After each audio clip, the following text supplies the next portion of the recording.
I'm Patrick Bedevi, your host of Valuetainment, and today we have a very special guest with us. The author of the infamous book, 48 Laws of Power, Robert Greene. Thank you for joining us today. My pleasure, Patrick. Thank you for having Absolutely. me. It took a while, but I'm glad I'm finally here. It took us, 12 years since the first time we Not that spoke long. today. Not that long. We had a good time at Rafi's place. Yes, very much so. And it was a good conversation. That was probably pre-interview. You know, the stuff we talked about. That hopefully we're going to change the world together, you and I. Somebody should have recorded it. Somebody should have recorded on what we talked about. But, you know, it's interesting. It was 2003. Mm-hmm. Robert, I had a friend comes up to me, and his name is Ben, and he says, Patrick, there is this book you got to read, but it's a secret. You can't tell everybody because it's a very powerful book. But if I tell you about it, you can't recommend it to anybody else. I said, what's the name of this book? He sneaks away, goes to the back of his car, and says, the book is called 48 Laws of Power, but promise me you're not going to recommend it to anybody. Well, he's recommending it to you. He's recommending it to me. Yeah. And I started reading and I said, what an incredible book, you know, with 40 Laws of Power. And then from there, you know, obviously 33 Strategies of War, Art of Seduction, Mastery, 50th Law.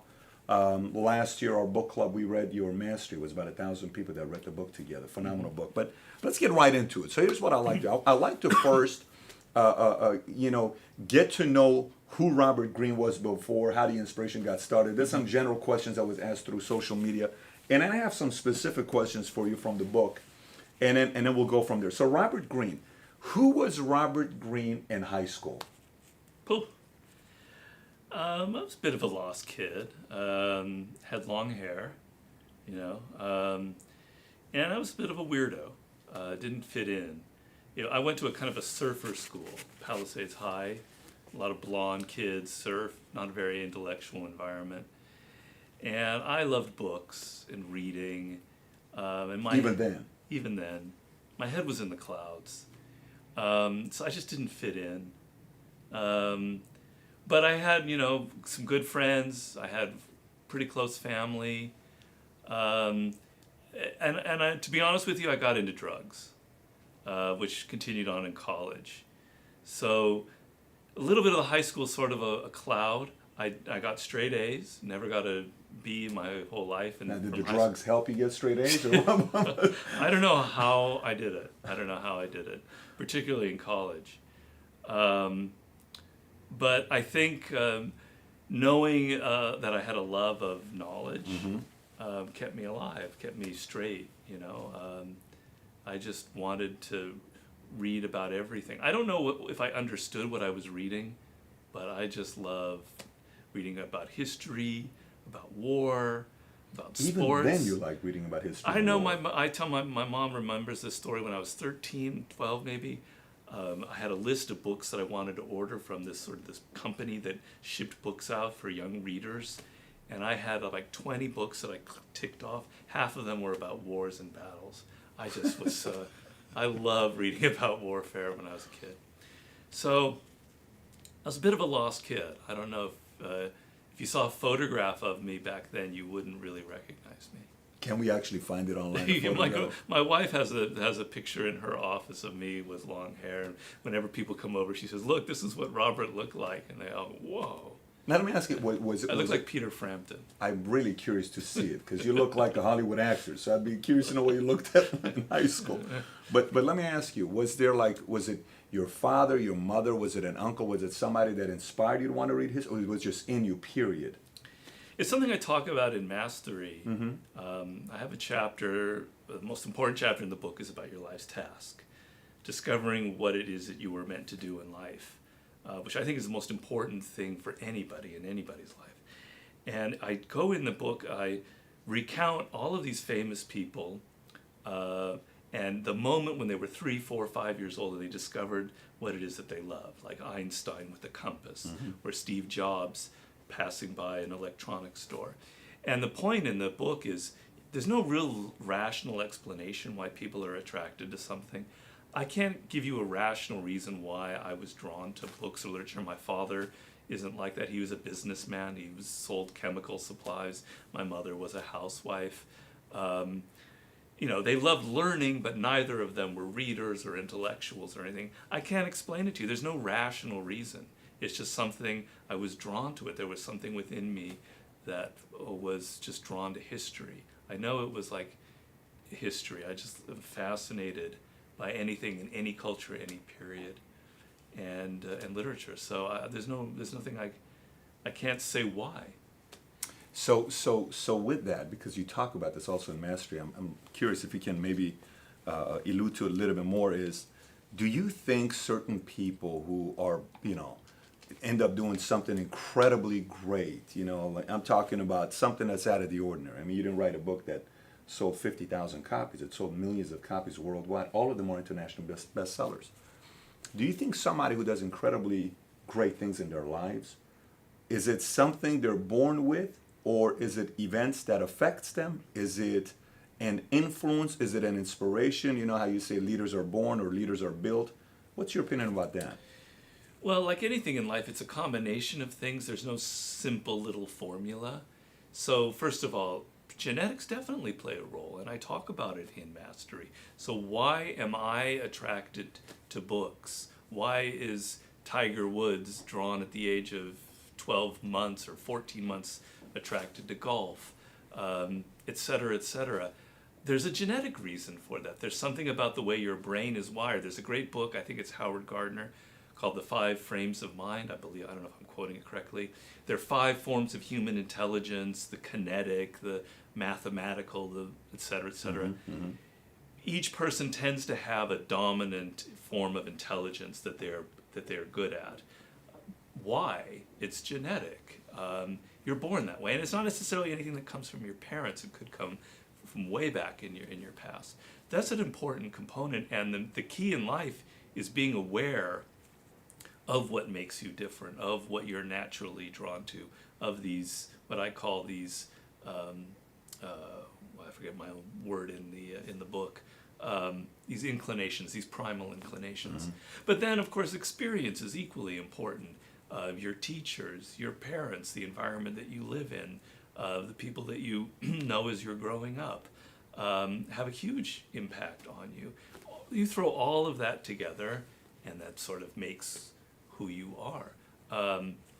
If I hadn't met Joost Elfers when I was 35 years old, the man who ended up packaging the 48 Laws of Power, I could have all the knowledge and brilliance or wisdom about power, mm-hmm. but I would have never written the book because I met him. So luck enters. You had no plans of writing a book at all? Not really, no. So luck enters Wow. into the picture. There's an element of luck. You don't choose your parents. You didn't choose that you were born in Iran. All these other things come together, and so obviously initiative and effort and something inside of you and willpower is the most important thing. Your level of persistence, not anything intellectual. But then there's an element of luck and blind chance and genetics that come in and play an important role. Yeah. So the part about the desire, the willpower, can a generation be also affected by that, by standard of a government or what's being taught or the media? Can all of that also have an effect on that? The firepower in the belly?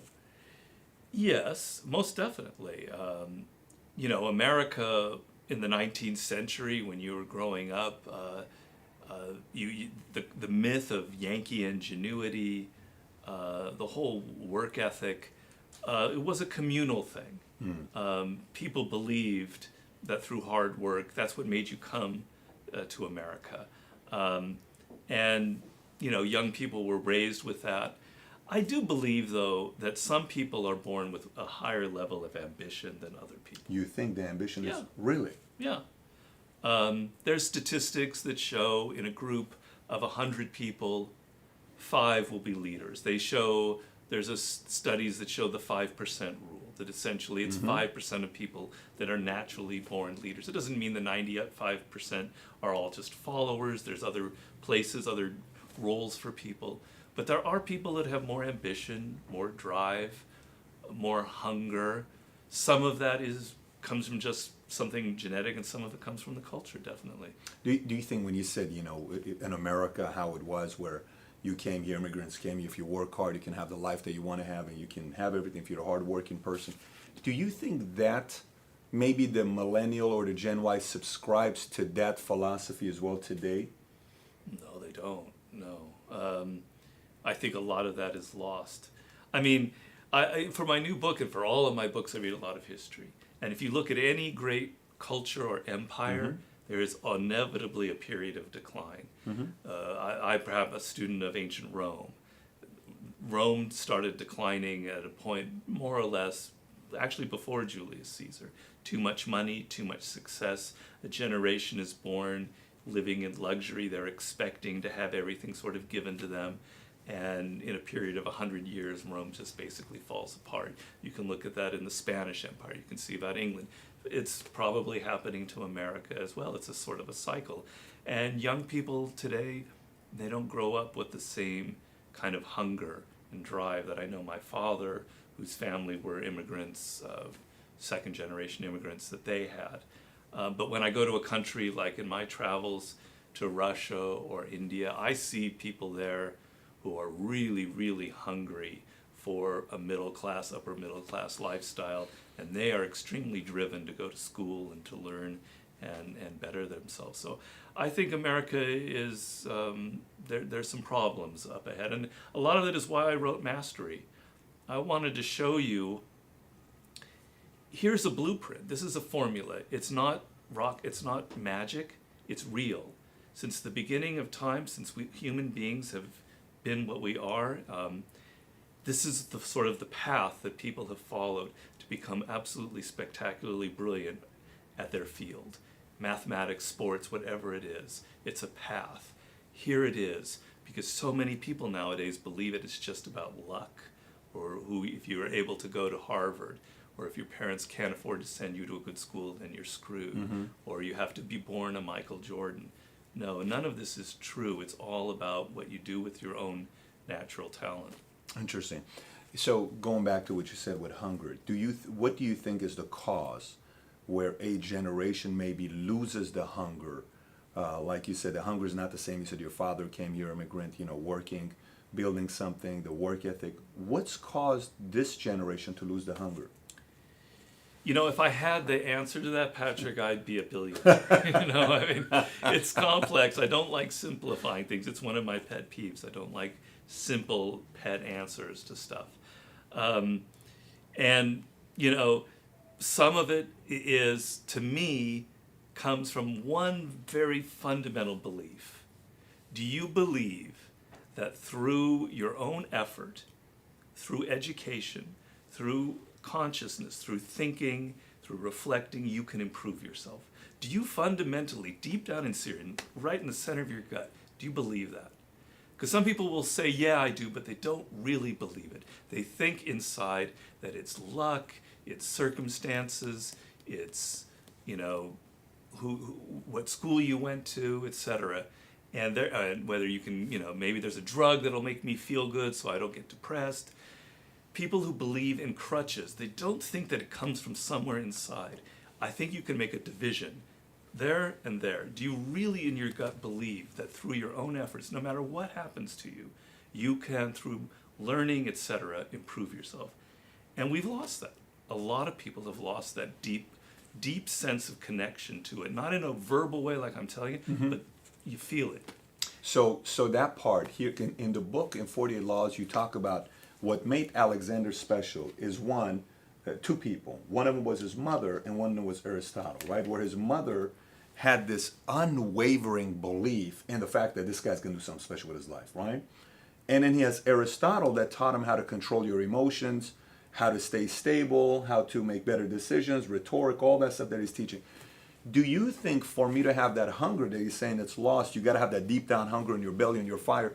Do you think somebody needs to sell that to me? Do you think somebody needs to impose that belief in me from the top? Maybe it's the country that from the, hey, we're the greatest country in the world in the United States of America. You can do whatever you want to do. You can go out there. Do you think that message of selling is the reason why the generation of Americans that were so optimistic that anything was possible, and maybe we're not selling that concept no more? Or do you think it's just a one-man show where the millennials are not really that driven anymore? I know, I'm giving you the question. I know. Well, this is a lot easier than the lunch questions you and I had. Yeah, man. Well, you can't sell it. It's like a culture that evolves. where people come to America in the 19th century. It's a hard life, it's a pioneer life, it's farming, it's making a living in a harsh environment. There are still Native Americans there, out there to kill you, etc. And you had to work like a devil to get anything that you wanted. So it's not like some salesman out there, a Dale Carnegie, saying, "Look, here's the American." It was just natural. It came up through it. So you don't think Reagan sold? You don't think Kennedy sold us on how great we are? No, it did. Those things matter. Those things are very important. But there has to be. It's like, let's say I'm a farmer. I want to plant seeds so trees grow. If I start throwing them into sand, nothing's going to grow. You got to water it. Well, it has to be a fertile soil, and right now there's not a fertile soil. So I always talk about Kennedy. That, to me, was the last real president that did what I think a president should do. He created a myth, the myth of the new frontier. We Americans were going to go back to our pioneer spirit. It's going to be centered around the race towards the moon, technology, etc. And we're going to be what our ancestors were, very powerful. And we're still living off the things that Kennedy was talking about early on about the new frontier. Those things matter. And Reagan, what Reagan said, and Clinton, etc. These things are very important. But there has to be a culture there that's receptive. There has to be an ethos that comes from below, that's what you're born with, that your parents instill in you. If that's not there, no amount of selling is going to do it. So from your parents, ethos from your parents, so parents doing the job what Alexander's mother did to inject that belief in them could play a And better don't role. downplay Alexander's father. Philip of Macedonia. If there hadn't been a Philip of Macedonia, Of course. his mother would have just been this insane Of woman. course, of course, of course. You know, but there was that part about your first law is never outshine your master. There was an element of she wanted that as well. I mean, you know the whole story on how that worked out. But interesting. Yeah. So let me ask you this. Let me ask you, since we have completely digressed from general questions, we've gone right into it because you know I'm all about digression. you brought up, so we're going to get into it. But you know, here's a question for you. Okay, so what caused America to do very good? I mean, obviously, free market capitalism. I lived in Iran, so Iran went from imperialism to dictatorship to what happened there with the revolution, and you saw when Russia and some of these countries try to subscribe to communism with, you know, the inspiration of the book being Communist Manifesto, and America said, we're going to do free market capitalism. You come here, you work, you can build a good life for yourself. If you're willing to, you know, roll up your sleeves and get to work, you can have the opportunity to build in your American dream. So all these immigrants from all over the world, I got to go to America. I got to go to America, right? And we got 45 million immigrants in America. Number two is Russia with 11 million. Do you think the role, and again, this is not going to be a yes or no, I'm just curious what you say about this. The role of free market capitalism is two people play a very big role. One is the individual who maybe sells the dream, comes up with a concept, creates something, and then it's the, you know, collective effort, right? So we can't go out there and just say, hey, you know, maybe during one era of a president, it's all about the individual, let's, you know, take care of the rich, and in another generation, it's only about collective. How do you think we balance those two out as a country where it's not leaning just towards one side or the other side? Well, I mean, America's always been an individualist culture, and that's its strength, and you have to play to your strengths. We're not really ever been a collectivist mentality. And you go You don't to, think so? No, absolutely never. You go to any other country in the world, and that's the first thing that they talk about. Sometimes you need an outsider to sort of tell you who you are. Everywhere you go, America's a country of individuals. It's an individual spirit, particularly in Europe. When you contrast a country like Spain or Germany or England with the United States, it's what we're known for. Is that a bad thing, or is No, it's a great thing. It's a great thing. And there, of course, every country has great individuals and an individualist spirit. So these are generalizations. But in general, I believe that sort of ethos of I'm going to sort of develop my natural genius, who I am, and I'm going to create something great, whether it's a business or, you know, books or architecture. And in that way, I'm enriching the culture. To me, that's the American dream. You do something as an individual, knowing that you're enriching the society at large. In other countries, it's the opposite mentality. Everything is geared towards the social, and the individual doesn't matter as much. And so you don't really have that sense, like if you're somebody with a lot of ambition and you want to create a great business, it's almost like you feel guilty. You feel ashamed, you feel dirty, because your first thought is towards realizing your own ambition, and it is not towards the collective dream. These are generalizations, but I believe that is the strength of America. And you go to a country now like France, which is experiencing a lot of economic problems. In Europe, there are all the countries are. There are so many barriers to an entrepreneur. It's outrageous. It's amazing that they've been able to survive as long as they have, that they have economies doing as well as they are. Things are much better here than anywhere in Europe by far, maybe anywhere in the world. So maybe we shouldn't be complaining so much. So do you think that could be a reason also why we're dropping our standards, because we keep comparing ourselves to other countries that we're doing better of? So at least we're doing better than XYZ? No, I mean, mostly you hear a lot of whining. Here or other countries? Here. Here, okay, got it. I'm not a big believer in whining. I'm a believer in looking at what's good, what's there, the potential, and stop complaining and woe is me. Among the intelligentsia here, there's definitely a sense of what the Carter word of malaise. We're on the decline, etc. Woe is me. I don't like to think like that. I think that there's tremendous energy, and maybe it's coming from a lot of the immigrants that are coming to the United States. So I don't know, 20 years things could be bleak, but part of me is very hopeful. So the immigrants are bringing hope to the country. Well, they always have. Yeah, of course. They always have. So, so the entitlement mindset, can that really, if we're going to the entitlement mentality, hypothetically, if we are going to that direction, or maybe there's a, sprinkle of that going on a little bit, I feel bad for me, all that stuff. How do you shift that entitlement mentality based on what you've studied, what you've seen with different, countries? How do you shift that mindset outside of leaving the entitlement mentality?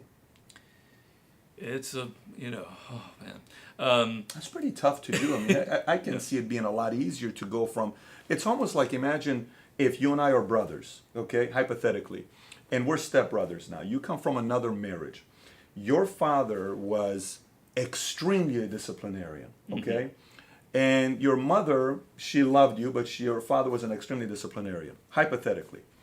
And your father marries my mother, okay? So my mother and your mother are very similar, but my father was not a disciplinarian, okay? Yeah.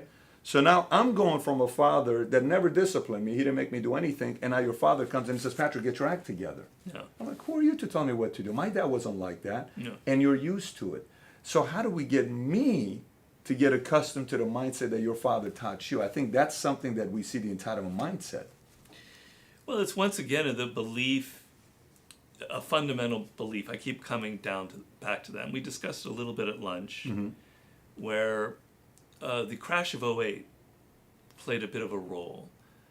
If you believe that people get ahead in America by kind of cheating, by playing with the rules, the way the banks were, etc., that's how you get ahead in America. It's all about elites. If you're in on Wall Street, you can make millions of dollars, and the little man is kind of kept out of it. If you believe that that's what it's all about, then you're going to have that, inevitably, that entitlement mentality, and nothing's going to drum it out of you. So it's the connections that the individual makes in their mind. Do they see people out there who, let's say I'm somebody that didn't have a good education, and didn't have an opportunity to go to a great school.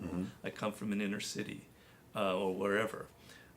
Do I see examples of people out there who have been able to get ahead on their own, through their own initiative, their own drive, create a great business? They're role players and models in my community. They're not having to do with rap or entertainment, but they're business, solid things that are employing a lot of people.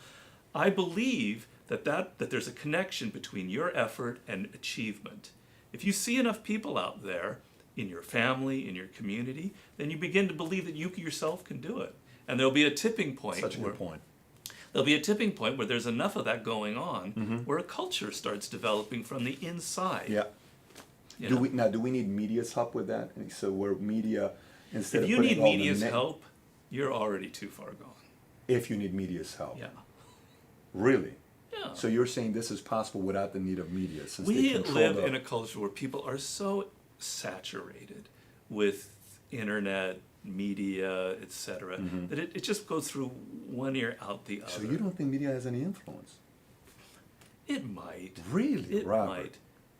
It does, but it's minor compared to something that comes from deeper. Wow. Okay, that's interesting.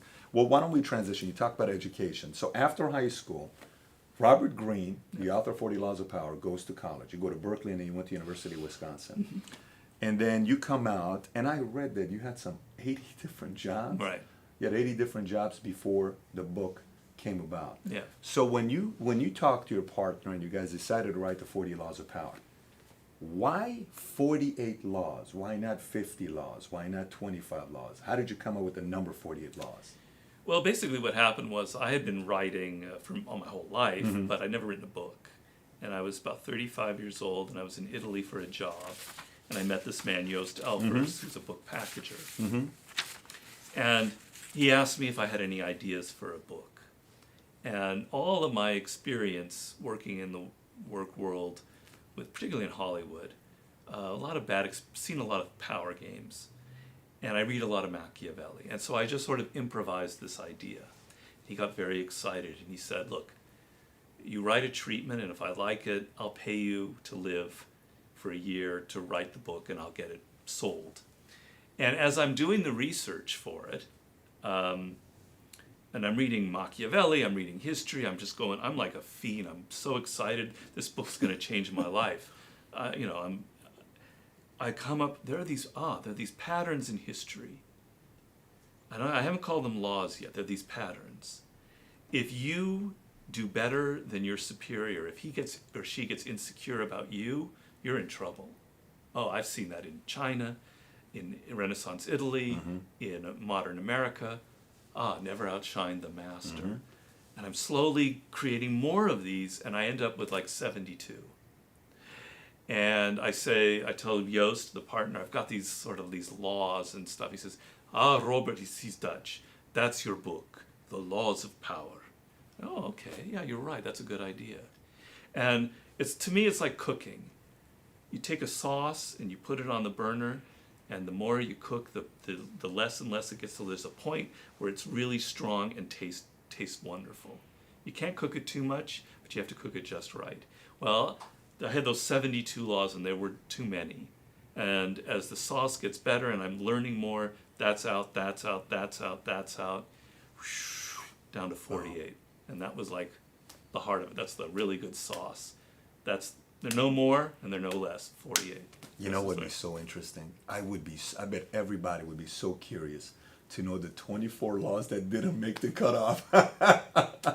I would be so curious. If you wrote something and said the 24 that didn't make the cutoff. Well, it's not that they didn't make the cutoff. Were they combined with they another were combined, law? Okay, nothing that makes is sense. missing. So, Yeah. for instance, I remember one, which is about don't make promises. It's a Napoleonic idea.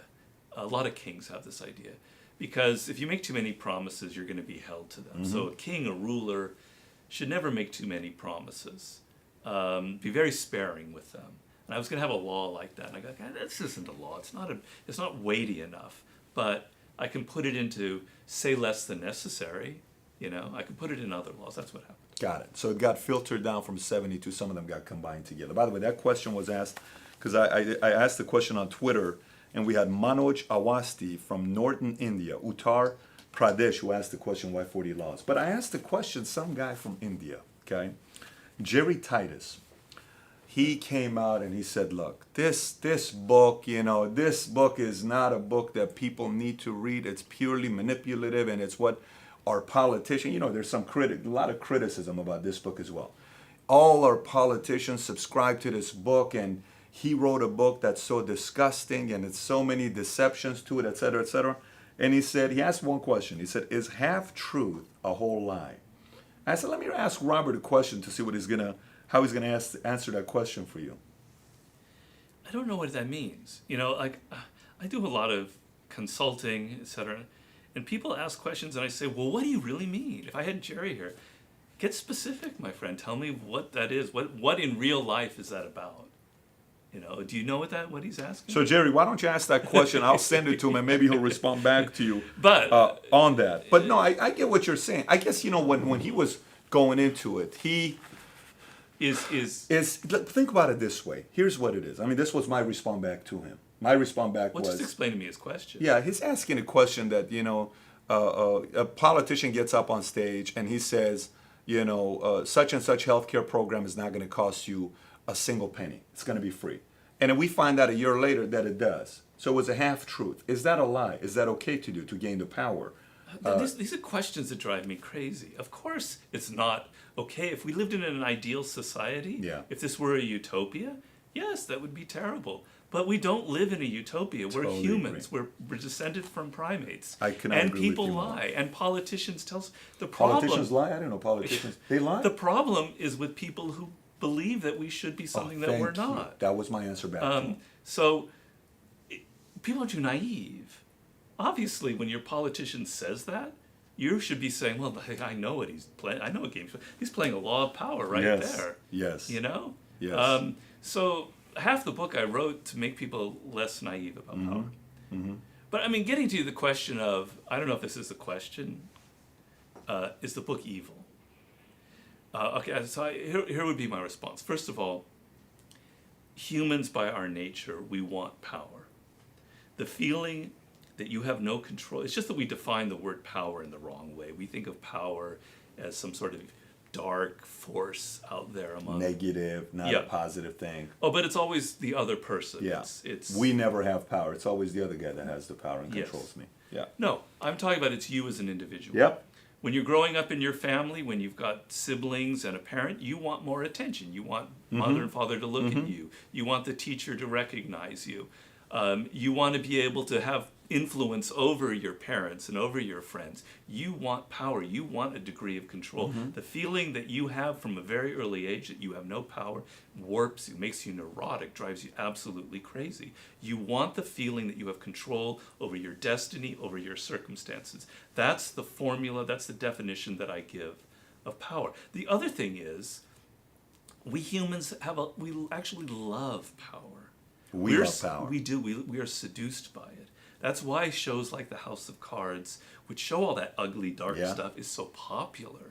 We love hearing about it. We love the things that go on. But just physically, if we go to a place of power, let's say a big Hollywood studio, if I transported you out there to the offices of HBO or some amazing office, you'd be like, whoa. And you'd be excited and you want to learn. Right. Whereas Right. we are fascinated by it. It's just we don't want to admit it. The book is an expose of what happens in every single human environment. You put 3 people together and they're power games. Maybe 2, I don't know, maybe not 2, but 3 people together, there are power games. Yes. Okay. No matter what. So these are the power games that are played in Hollywood, in business, in politics, in the arts, in sports, etc. You may not like them. I'm not saying that you're going to like selective honesty, where I talk about how people use fake sincerity to get their way, but you're going to want to know about it because people use it all the time. These are the laws that happen behind closed doors in all of these different arenas. If you're an adult, you'll be able to know how to handle that knowledge in a good way. Yeah, my response back to him is when you say all these politicians who get up there and want to say whatever they want to say to gain our vote, and those guys subscribe to this book, don't you think you need to read the book so you know their strategies on what's happening? First of all, let's correct a misconception. These people that you're talking about, politicians in India or whomever, or a person like Berlusconi or whomever, they don't need the 48 Laws of Power. They don't need to read it. It's in their DNA. If they have to read a book, it's already too late for them. The sharks in the world, the people who are really sharky, like the Eisner, Walt Disney, those types, or Ovitz. These people don't need a book. The book might help them a little bit. They might like reading Sun Tzu, or etc.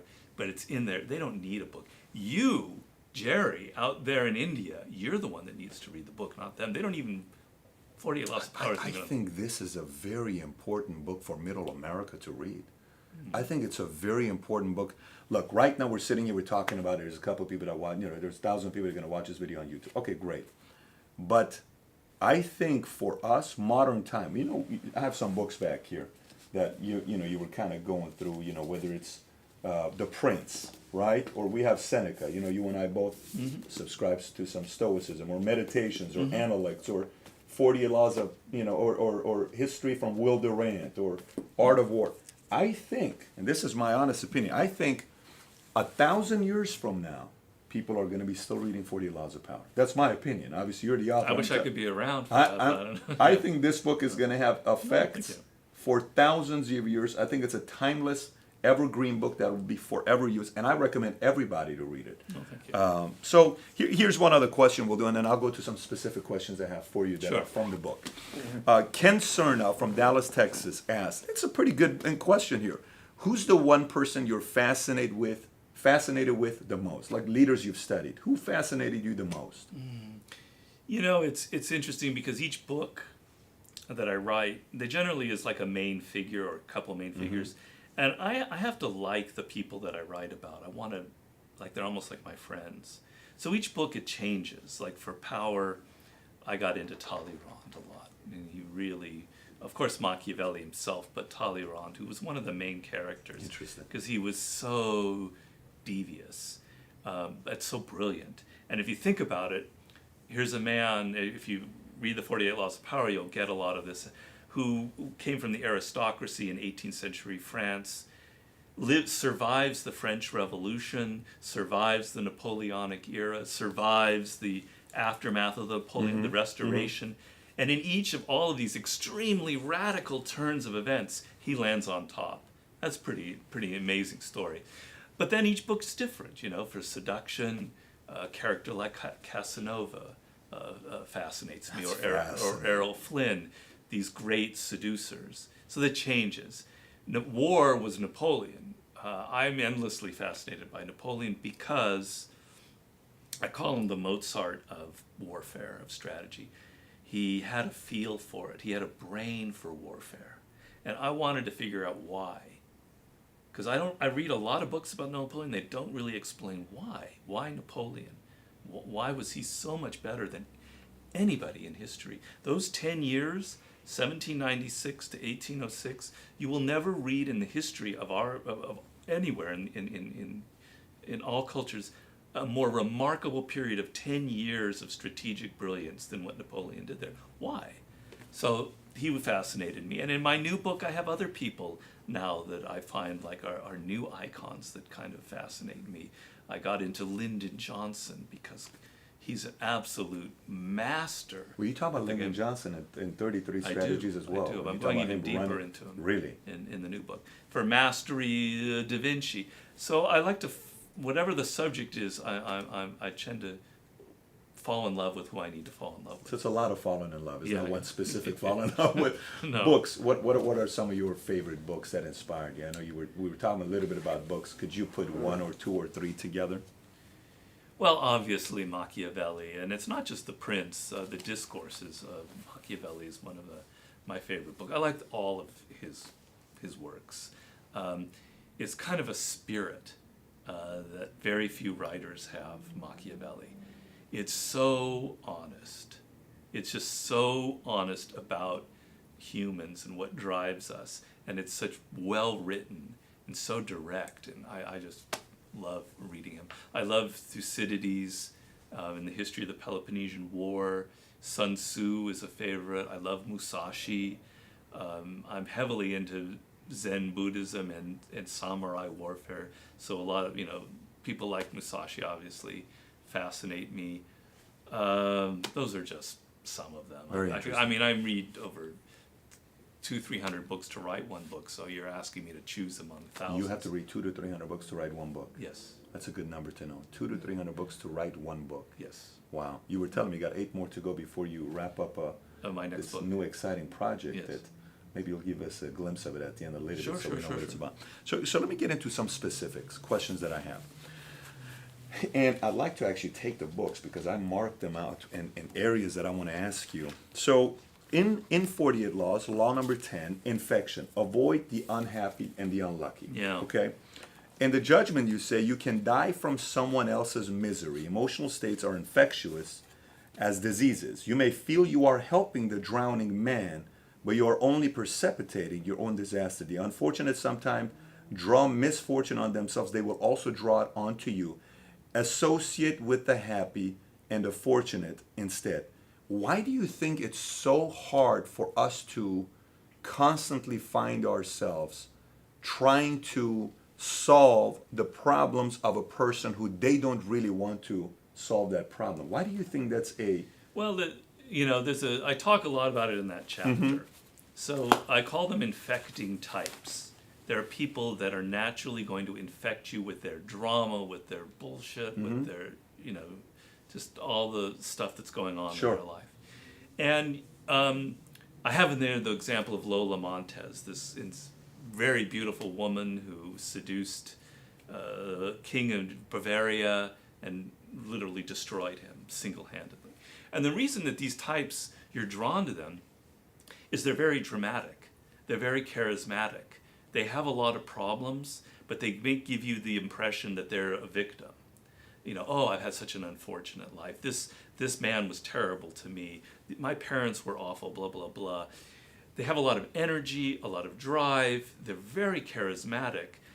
And like a whirlpool, like quicksand, they draw you into their life and you just go down with them because you're not aware of the fact that really it isn't other people to blame, it's themselves. That's right. They, at their core, have an emptiness.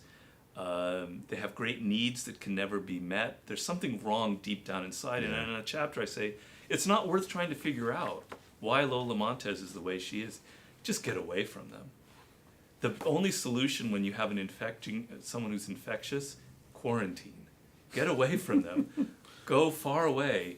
Don't get involved. Now, people misunderstand that law. They think, well, what about people who are unfortunate, who really have Yes. been? No, that's Yes. not what I'm talking about. I'm not talking about people who are the victims of injustice, who do deserve our sympathy and our empathy. I'm talking about those other types, and everybody has known them in their life, where you call them drama queens, whatever you want. They make you believe that they're a victim, and in fact they're not, and they bring you down. And the opposite side of it is, we're social animals, and we draw the energy from other people in ways that are pre-verbal. Everyone has the experience where when you're with one person, they make you feel a certain way, and with another person, you suddenly act completely differently, right?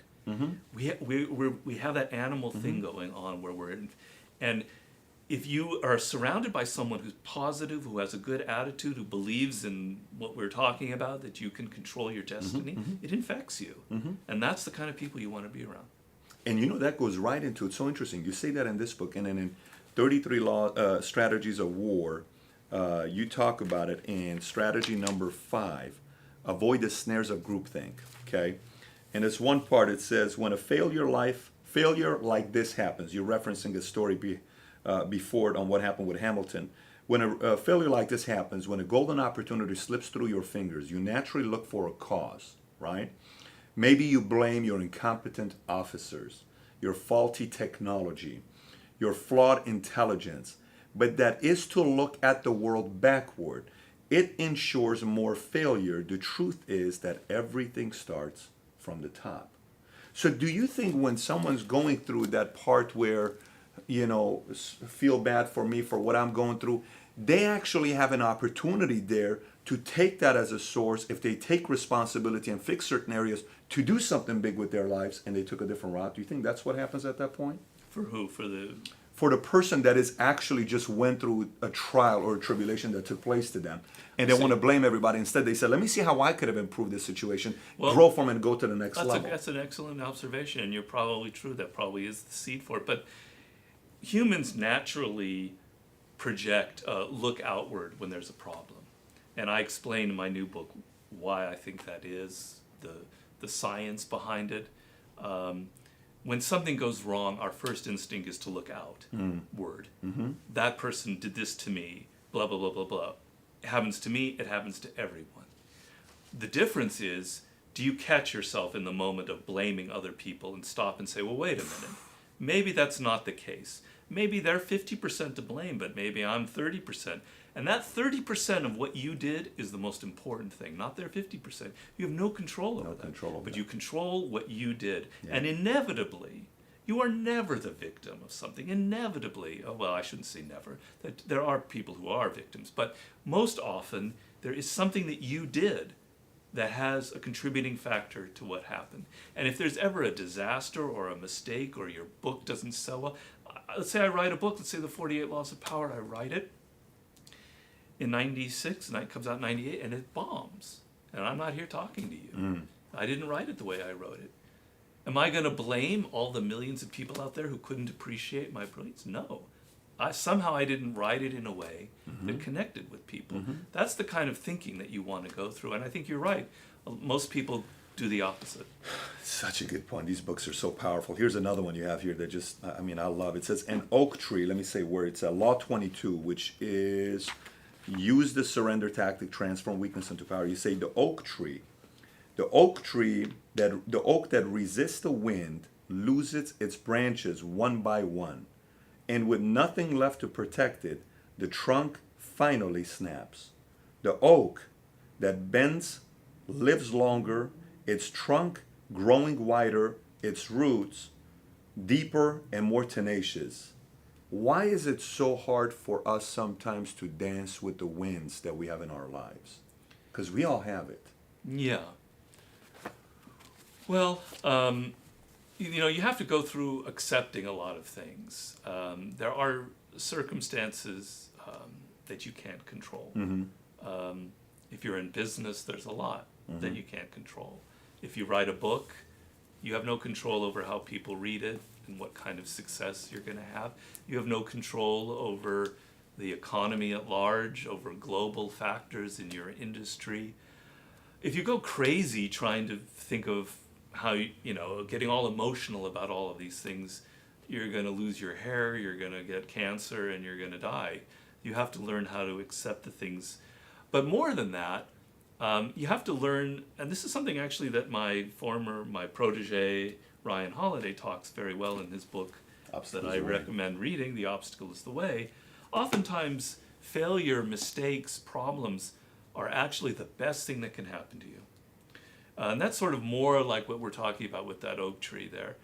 That instead of getting reactive and going, God damn it, why did I, what's wrong there, and getting all stiff and rigid, just bend with it and say, this happened for a reason.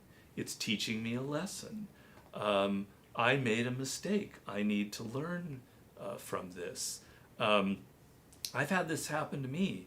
When I was writing Mastery, I was written 4 of the 6 chapters, but I was very late in delivering it to my publisher, and they came to me and they said, Robert, if you don't finish Mastery in 2 months, we're canceling the project. I'm going, oh my God. I've been working on this for 3 years. I put my blood and everything I got into it. I can't finish it in 2 months. It's the 2 most important chapters. It's all this complicated research. Wow. Forget it. Then I calmed down after 2 days of hyperventilating, and I said, I have no choice. I got to bend with this. I got to do it. And it ended up being the best thing that could happen to me, because those 2 months were the greatest 2 months of my life. I worked so hard, and ideas were coming to me in my sleep as I'm showering. I just had built up so much momentum. So the bending with the problems like that ends up being the best thing that you can do. Powerful. And that was one of our favorite books we read last year. And we read Ryan Holiday, was a couple months ago this year when we read it. This was the book, everybody was in love with this one. It's great to know what you did with your protege there. Okay, next question here. And this is my favorite chapter of 33 Strategies of War, chapter 4. I mean, I can't get, obviously that's Napoleon. You know that whole part. Death Ground. Oh, Death Ground. It's unreal. It says, create a sense of urgency and desperation, the Death Ground strategy, right? And I'll read the bottom part of it. Cut your ties to the past. Enter unknown territory where you must depend on your wits and energy to see you through. Place yourself on death ground where your back is against the wall and you have to fight like hell to get out alive. You know, when I read this, you know what concerns me sometimes? It amazes me how many people are okay living their lives without ever knowing the unknown capacity that they have. What could you say about that chapter right there? Well, it's a really, I love that chapter too. And it's something that comes from Sun Tzu. He has the expression about put your army on death ground, and it'll fight like you'll never have an army fight like that. Meaning that if an army's back is to the wall, they're on the ocean, they're fighting on a beach, and there's a mountain behind them. They either beat the enemy or they die. That's right. There's nowhere to retreat, and they're gonna win. Has real primal importance for us, because when our energy, our level of energy determines what happens to us. If we're excited by something, if we have to get out, if we have to make something succeed, we will put in 10 times the amount of energy than if we don't have that feeling. So sometimes you have to artificially put yourself in death. Is that not amazing? You have to say, so let's say I've got an idea for a business. I'm 24 years old. I think it's going to be brilliant. It's going to be a startup. It's going to shake the universe. But I don't think I've got the money. My parents don't want to give me the $20,000. And I don't have enough experience. I better go get a job working for Goldman Sachs for a couple of years. That energy level is going, ooh. When you're 28, blah, blah, blah. Okay, now but you're 24 and you say, no, I don't have the money.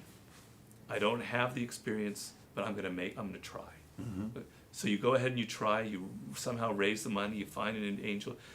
Now you better succeed, or you've lost this person all their money. You're going to try like hell, and you're going to put in so much more energy, and you're going to make it happen. And if you fail, which can happen, you've learned something so valuable. You've learned more in 2 years of failure than 20 years of business school, and you're going to make your next thing a success. So the amount of energy you put into something determines the result. And if you don't feel the necessity to make it work, you're going to put in much less than is necessary. So put yourself on death ground. I love it. And the last one I'll ask you here is this. Strategy number 17, which is defeat them in detail, the divide and conquer strategy. I mean, obviously that's the major art of war. Sun Tzu, he always talks about the divide and conquer. We talk about Samuel Adams here, right? And I'm just going to read one sentence of it. It says, Samuel Adams, okay, who was part of the whole, American colony, he believed that should one day win complete independence from England and establish a government based on the writings of the English philosopher John Locke. We've heard about that. Okay. He had that obsessive glint in the eye that makes people think you're a crackpot, right? And I was telling you about the couple of the books here where I said, the First-Rate Madness, and same guy that wrote the book about, Clinton, the hypomanic edge, where he's talking about the comparisons between bipolar and hypomanic and mania and depressive, and Lincoln was a little bit bipolar, all these different things. Do you think, when we sit there and we get these schools or these doctors, oh, that kid's got ADD, that kid's got this, you got an illness, you got this, you got hypomanic, you got bipolar, you have mental problems is what you have. And we need to guard this person. They are maybe strangling the next Einstein, the next Abraham Lincoln. Do you think there is a correlation between the obsessive craziness that people think that guy's a nutcase with someone doing something big? Do you think there is some kind of a correlation there? Definitely. I could go on for 4 hours on this subject. When I talk about in mastery, about what we said earlier about your primal inclinations, what I'm saying is it's the ultimate individualist philosophy, because they're saying there's something in you when you're born that you were meant to achieve. You were meant to start a business that's reflects something about who you are, or write a book, or do something in politics, or whatever.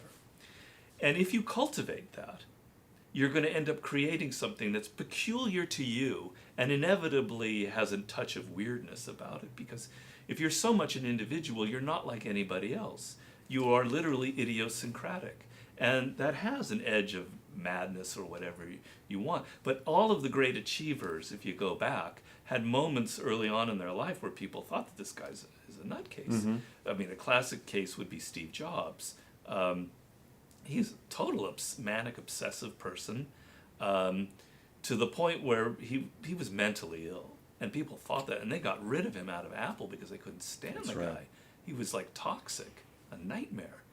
Okay, now if he never came back to Apple, we would never be talking about Steve Jobs. He would have been a failure, or maybe not a complete failure, but nothing like what he is now.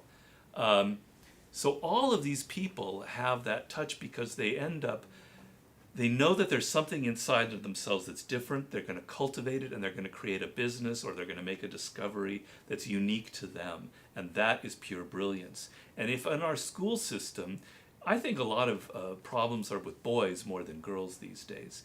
Because I know myself and a lot of boys, when you're really young, you've got a lot of energy. You're restless. You can't really, you're 8 years old, you want to be out there playing or doing something. You want to sit there and read.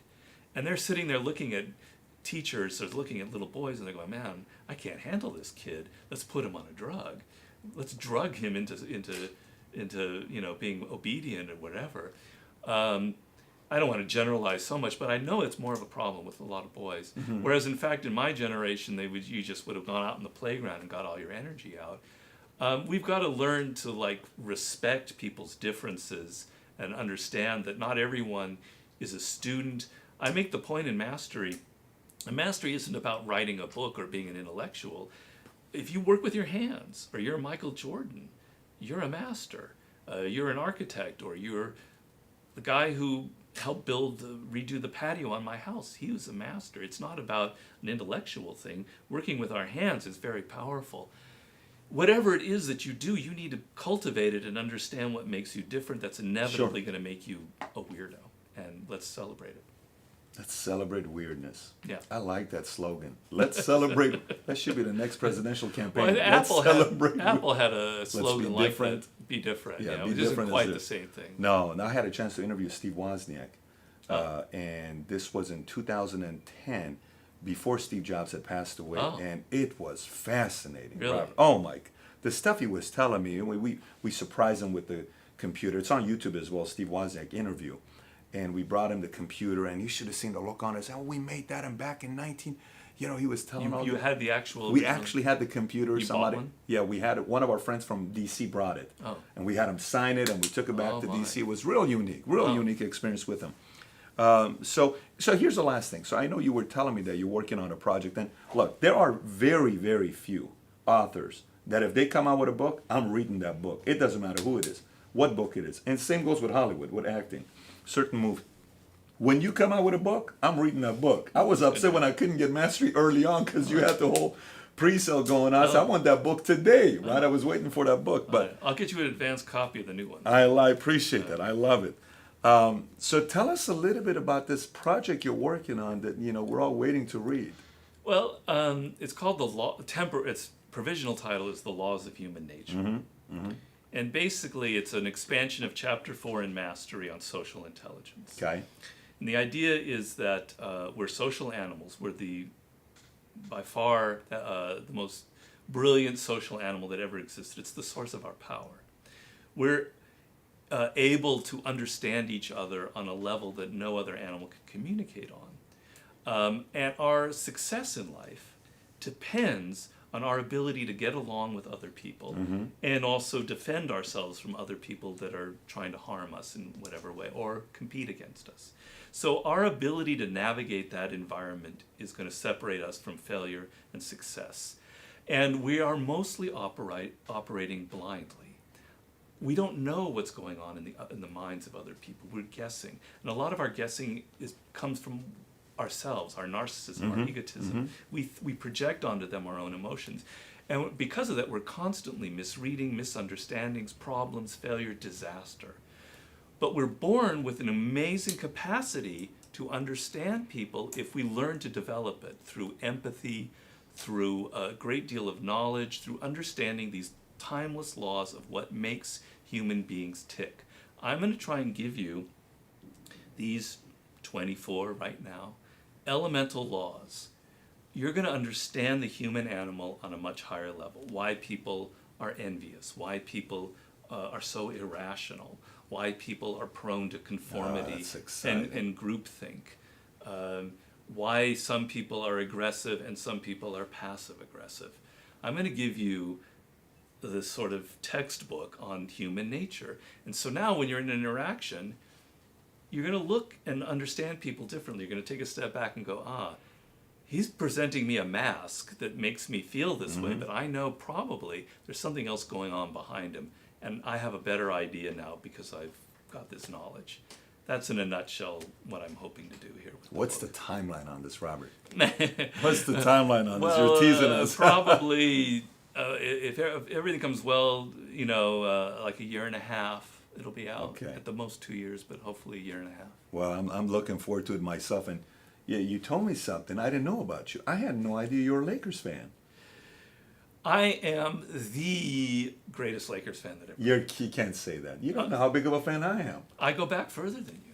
I was in the Middle East when you were watching the Lakers. I went to a Laker game in 1963 you got with me my beat. father when I was 4 years old at the Los Angeles Sports Arena. Who was 63? Jerry West? Who was Elgin Baylor? It was before Jerry West. Got it. 63. Elgin Baylor's Baylor. 63-point Walt game. Hauser might have been on the team. But Elgin Baylor's the only person I can remember. Wow. Their uniforms were blue. They didn't look like anything. I bleed purple and gold, man. I love the Lakers. And when they had their run with Shaq, which was, the heyday, those 3 years. Is that your favorite team, by the way? Would you say I love the Magic, the Showtime. Got it. But I love, those two were my favorite, obviously. I couldn't even watch the games. I was so nervous.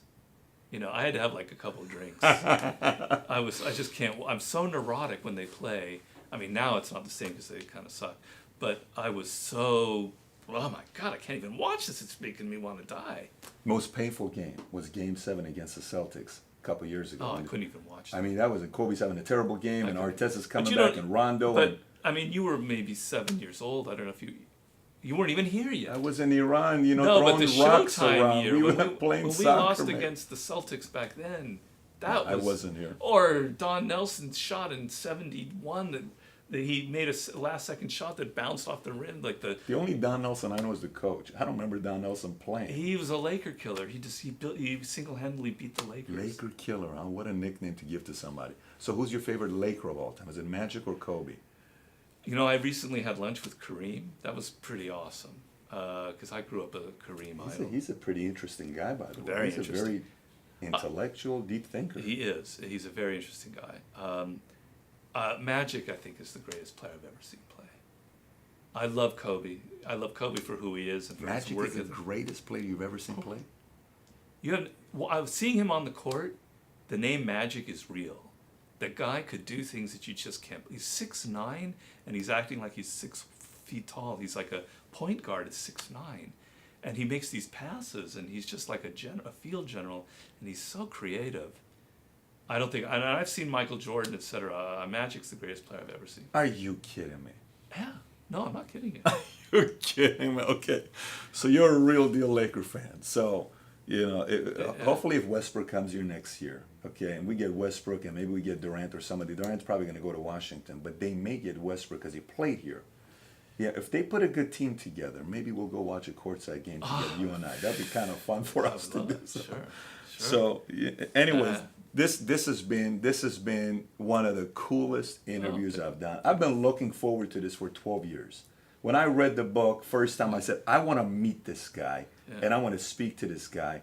And it's been a pleasure having you here. Hope I didn't disappoint. No, the lunch. I wish the lunch we could have had a longer lunch because that was getting pretty intense and exciting what we were talking about. But if you're watching this right now, and I could tell you a couple things. If you haven't read any of his books, if you haven't read any of Robert's books ever, I recommend you picking up every single one of the books. We have the link on the bottom in the description and reading it. And also at the same time, Robert's got a website as well. It's called powerseductionandwar.com. Powerseductionandwar.com. The "and" is spelled out. You'll see "and," A-N-D. The link is on the video as well, as you can see. And that link will be on the description as well. Go to that website, subscribe to his newsletters, track what he's doing as well. And obviously his book, the moment it comes out, we're probably going to be doing something here together as well, having him back to do Sean, that'd be great if you come back to do something with that video. But it's been a pleasure having you here with us. If you haven't subscribed to our channel, subscribe to the channel as well. But Robert, thank you so much for coming out. We had a great time here today. Thank you for your time. Oh, my pleasure. Absolutely.